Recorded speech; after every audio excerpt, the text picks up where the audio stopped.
मध्य प्रदेश में इस साल होने वाले विधानसभा चुनाव से पहले राजनीतिक बयानबाजी का दौर गर्मा चुका है।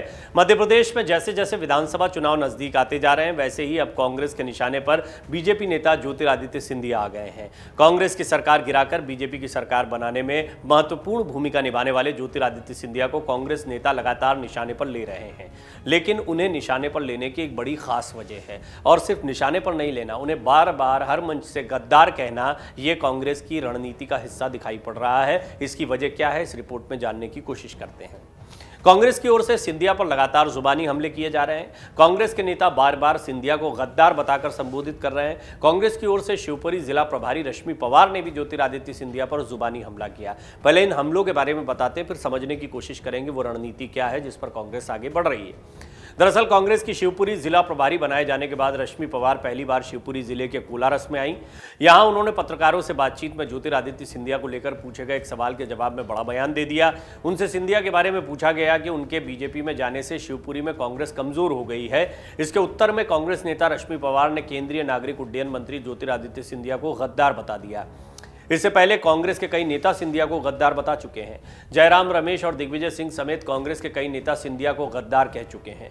ऐसे में आइए आज हम आपको बताते हैं कि कांग्रेस की तरफ से सिंधिया को बार बार गद्दार कहने के क्या सियासी मायने हैं और क्यों कहते हैं सिंधिया को ये तमाम लोग बार बार गद्दार। क्या कांग्रेस किसी रणनीति पर कार्य कर रही है? जयराम रमेश ने ज्योतिरादित्य सिंधिया को 24 कैरेट का गद्दार कहा था। कांग्रेस नेता जयराम रमेश ने केंद्रीय मंत्री ज्योतिरादित्य सिंधिया को 24 कैरेट का गद्दार बताते हुए बड़ा बयान दिया था। उन्होंने कहा था, सिंधिया एक गद्दार हैं, असली गद्दार और 24 कैरेट के गद्दार। कपिल सिब्बल जैसे लोग जिन्होंने पार्टी छोड़ने के बाद गरिमापूर्ण चुप्पी बनाए रखी, उन्हें कांग्रेस में लौटने की अनुमति दी जा सकती है, लेकिन ज्योतिरादित्य सिंधिया या हेमंत बिस्वा शर्मा जैसे लोगों को नहीं। दिग्विजय सिंह ने एक रैली में ज्योतिरादित्य सिंधिया को गद्दार कहा। दिग्विजय सिंह ने एक रैली को संबोधित करते हुए कहा था कि ज्योतिरादित्य सिंधिया ने कांग्रेस से लाभ उठाया और बाद में भाजपा का दामन थाम लिया। उन्होंने पैसे देकर हमारे विधायकों को अपने साथ कर लिया। इतिहास गद्दारों को कभी माफ नहीं करेगा। आने वाली पीढ़ियां इन विश्वासघातियों को याद रखेगी। उन्होंने आगे कहा था कि जब भी झांसी की रानी की बात आती है तो सिंधिया परिवार का नाम आता है या नहीं, धोखा देने के लिए। अब उन्होंने इतिहास को खंगाल दिया। इससे पहले इस इतिहास को नहीं उठाया जाता था क्योंकि सिंधिया परिवार कांग्रेस के साथ में था। अलबत्ता बीजेपी की तरफ से कई बार इस तरह के हमले होते थे, पर यह गद्दार जो है, इस शब्द के ऐतिहासिक मायने भी निकाले जाते हैं। सिंधिया परिवार का इतिहास झांसी की रानी के साथ जोड़कर जो बात कही जाती है उसको निकाला जाता है। और ये बात दिग्विजय सिंह सार्वजनिक मंचों से कह रहे हैं। अगर उन्होंने यानी उस समय के सिंधिया शासकों ने पानीपत की लड़ाई में हिंदू राजाओं का साथ दिया होता तो अहमद शाह अब्दाली पानीपत की लड़ाई हार जाता। अगर ज्योतिरादित्य सिंधिया ने गद्दारी नहीं की होती तो आज भी मध्य प्रदेश में हमारी सरकार होती है, दिग्विजय सिंह कह रहे हैं। दिग्विजय सिंह के गद्दार वाले बयान पर पलटवार भी हुए। ज्योतिरादित्य सिंधिया ने खुद जवाब दिया। उन्होंने कहा, मैं उनके स्तर तक गिरना नहीं चाहता। जो लोग आतंकवादी ओसामा को ओसामा जी कहते हैं और कहते हैं कि अगर वो सत्ता में आए तो आर्टिकल 370 को वापस लाएंगे, जनता ही निर्णय करेगी कि कौन गद्दार है और कौन नहीं। कमलनाथ ने भी कहा था सिंधिया ने पार्टी के साथ गद्दारी की है। कमलनाथ ने कांग्रेस छोड़कर भाजपा में गए ज्योतिरादित्य सिंधिया और अन्य नेताओं की वापसी के बारे में कहा कि मैं किसी व्यक्ति विशेष पर टिप्पणी नहीं करता, लेकिन जिन लोगों ने पार्टी के साथ गद्दारी की है, कार्यकर्ताओं का विश्वास तोड़ा है, मध्य प्रदेश की जनता के साथ बेईमानी की है, उनके लिए कांग्रेस के दरवाजे बंद हैं। राजनीति में गद्दार शब्द कोई नया नहीं है।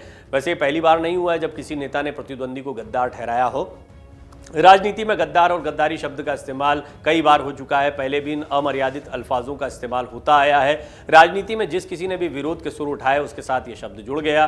कभी एकनाथ शिंदे तो कभी आरसीपी सिंह और सचिन पायलट और अशोक गहलोत की लड़ाई को भी नहीं भूलना चाहिए। जिस किसी ने विरोध के सुर उठाए उसके नाम के साथ इसे चस्पा कर दिया गया। लेकिन बीते कुछ सालों में राजनीति में इस शब्द का इस्तेमाल ज़्यादा बढ़ गया है।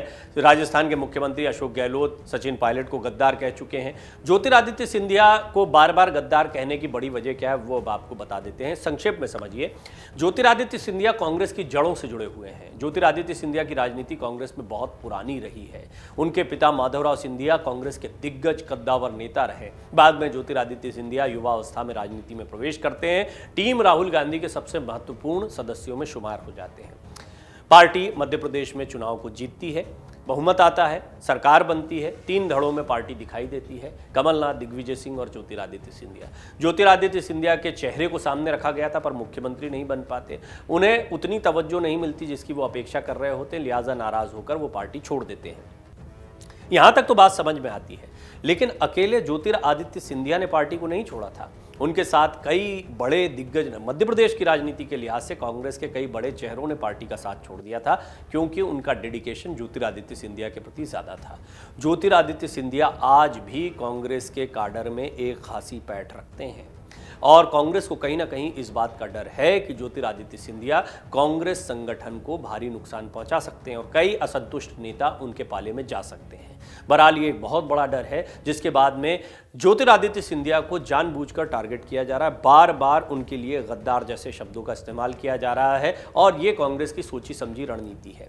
ये सोची समझी रणनीति इसलिए भी कि कांग्रेस नहीं चाहती कि उनका कोई नुकसान हो। निश्चित तौर पर कांग्रेस के लिए बहुत बड़ा झटका था, उनकी बनी बनाई सरकार गिर गई। अब उसके बाद में वो बेशक कितनी बयानबाजी करें, लेकिन सत्ता हाथ से जाती रही। अगले चुनाव में कांग्रेस कितनी तैयारी के साथ उतरती है और जो झटका लगा है उससे कितना उबर पाती है, कहना बहुत मुश्किल है। ज्योतिरादित्य सिंधिया की राजनीति को थोड़ा सा समझ लेते हैं। मार्च 2020 में उन्होंने कांग्रेस छोड़ी थी। इससे पहले वो 18 साल तक पार्टी में रहे। 18 साल तक कांग्रेस में रहने के बाद ज्योतिरादित्य सिंधिया ने 2020 में मार्च में पार्टी के खिलाफ बगावत कर दी थी और भाजपा का दामन थाम लिया था। इसके अलावा उन्होंने मध्य प्रदेश में कांग्रेस की कमलनाथ सरकार गिरा दी थी। उस वक्त कांग्रेस के करीब 22 विधायक पार्टी छोड़कर भाजपा में शामिल हो गए थे। सिंधिया फिलहाल भाजपा से राज्यसभा के सांसद और केंद्रीय नागरिक उड्डयन मंत्री हैं। सिंधिया के समर्थक कई विधायक मध्य प्रदेश की भाजपा सरकार में मंत्री हैं। इस बीच कांग्रेस नेता लगातार सिंधिया पर तंज कसते रहे हैं। पूर्व मुख्यमंत्री दिग्विजय सिंह ने तो यहां तक कह दिया था कि सिंधिया कांग्रेस में महाराज थे और भाजपा में उन्हें भाई साहब बना दिया गया। डाउनलोड करें अमर उजाला ऐप और पाएं खबरें लगातार। अगर आप ये वीडियो YouTube पर देख रहे हैं तो हमारे चैनल को सब्सक्राइब करें और बेल आइकन को दबाना ना भूलें। अगर आप Facebook पर ये वीडियो देख रहे हैं तो हमारे पेज को लाइक करें।